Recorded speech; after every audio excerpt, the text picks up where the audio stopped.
9 façons de se construire une identité forte. J'ai voulu faire ce contenu parce que le monde change. Le monde change. Avant, il y avait des communautés locales, à partir desquelles les gens trouvaient une identité. C'était la personne qui était responsable de telle ou telle chose dans la communauté. Alors que maintenant, il y a de moins en moins de communautés locales. Les communautés se développent davantage sur Internet que dans les quartiers de votre village. Mais c'est pas tout. Les jobs qu'on a deviennent de plus en plus instables. Alors que dans le passé, les jobs étaient stables. Il y avait le forgeron qui était le forgeron toute sa vie. C'est d'ailleurs de là d'où sont dérivés énormément de noms de famille. Le boulanger était le boulanger. L'écuyer était l'écuyer. Aujourd'hui, tout change très vite. Et c'est de plus en plus courant de voir des gens qui doivent se former pour changer de travail régulièrement, pour changer d'emploi régulièrement. Des emplois qui n'ont aucun rapport les uns avec les autres, simplement parce que le monde bouge beaucoup plus vite. Donc c'est une source d'instabilité qui peut compromettre une identité. Et ça va même jusqu'à la notion d'être un homme ou une femme, qui elle aussi devient de plus en plus floue. Le phénomène d'être un androgyne est plus que jamais sous le feu des projecteurs. Il y a de plus en plus d'hommes au foyer, il y a de plus en plus de femmes qui développent une véritable énergie masculine. Une telle énergie masculine d'ailleurs qu'on vient à se demander si c'est pas devenu les nouveaux hommes. Bref, en ces temps incertains, il est plus que jamais nécessaire de savoir qui nous sommes pour éviter de devenir l'esclave d'autres parties, c'est-à-dire des marques, de la technologie ou d'autres personnes qui nous emploient ou nous abusent ou nous utilisent. Parce que quand vous apprenez à construire une identité forte pour votre vie, vous apprenez à vous planter dans la terre, vous apprenez à cultiver de la stabilité dans votre vie, et à partir de là, vous allez pouvoir contrôler bien plus facilement les choses qui arrivent dans votre vie. Vous allez pouvoir contrôler la manière dont les autres vous perçoivent et donc influencer les autres plutôt que d'être constamment celui qu'on influence. Je pense que c'est important de faire un bref rappel de ce qui compose l'identité d'un homme. Il y a son identité personnelle, c'est ce qui le concerne, donc il y a une identité personnelle externe, c'est notre apparence, c'est notre style, vous savez, la manière dont on s'exprime, la manière dont on marche, et notre personnalité. Ça forme notre identité personnelle au niveau extérieur, mais aussi notre identité personnelle au niveau intérieur. C'est les pensées qu'on entretient, c'est les émotions qui sont dans notre corps, et c'est nos rêves, nos aspirations, et nos fantasmes. Tout ça, ça forme notre identité personnelle. Maintenant, on a aussi une identité sociale qui fait partie de notre identité. Et l'identité sociale, c'est les membres de notre famille avec lesquels on passe du temps. Notre identité sociale, c'est notre ethnicité, notre nationalité, c'est notre religion ou l'affiliation qu'on a avec certains groupes. Vous savez, il y a tout un tas de personnes qui se réunissent pour parler de Harley-Davidson, et ça se voit dans aussi beaucoup d'autres marques de voitures et de motos. C'est une manière de trouver une identité à travers un groupe. Donc ça forme une partie de l'identité sociale. Et enfin, une partie tellement importante de l'identité sociale qu'on a, c'est l'estime de soi. Plus vous avez une grande estime de vous, et plus vous allez pouvoir avoir une identité sociale qui vous convient. Et je pense que pour beaucoup de gens, c'est vraiment là où le bas blesse. Moi y compris. C'est-à-dire qu'en travaillant, c'est-à-dire qu'en renforçant notre estime de nous, on acquiert une identité sociale plus solide. Ce qui est génial avec le fait de prendre le problème sous cet angle, c'est qu'on a un contrôle total sur le renforcement de l'estime qu'on a de soi. Là, on n'a pas un contrôle sur les membres de sa famille. On n'a pas de contrôle sur le choix de sa nationalité ou de son ethnicité. C'est des choses qui sont gravées en nous, ça va être difficile de les enlever. Donc maintenant, passons aux 9 façons de renforcer son identité. On va le faire rapidement, c'est une courte vidéo. En renforçant l'estime qu'on a de soi. Première chose, votre apparence. On se sent tellement bien quand on est fier de l'apparence qu'on a. On se sent tellement bien quand on achète une nouvelle paire de chaussures, quand on va chez le coiffeur, en particulier juste après le confinement.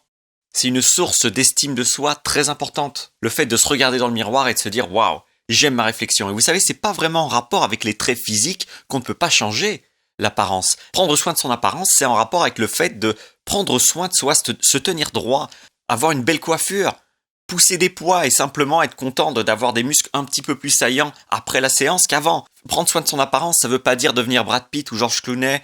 Prendre soin de son apparence, c'est investir du temps, de l'énergie et de l'argent dans notre apparence. C'est tout. Deuxième façon, augmenter vos compétences. On se sent bien quand on renforce des compétences.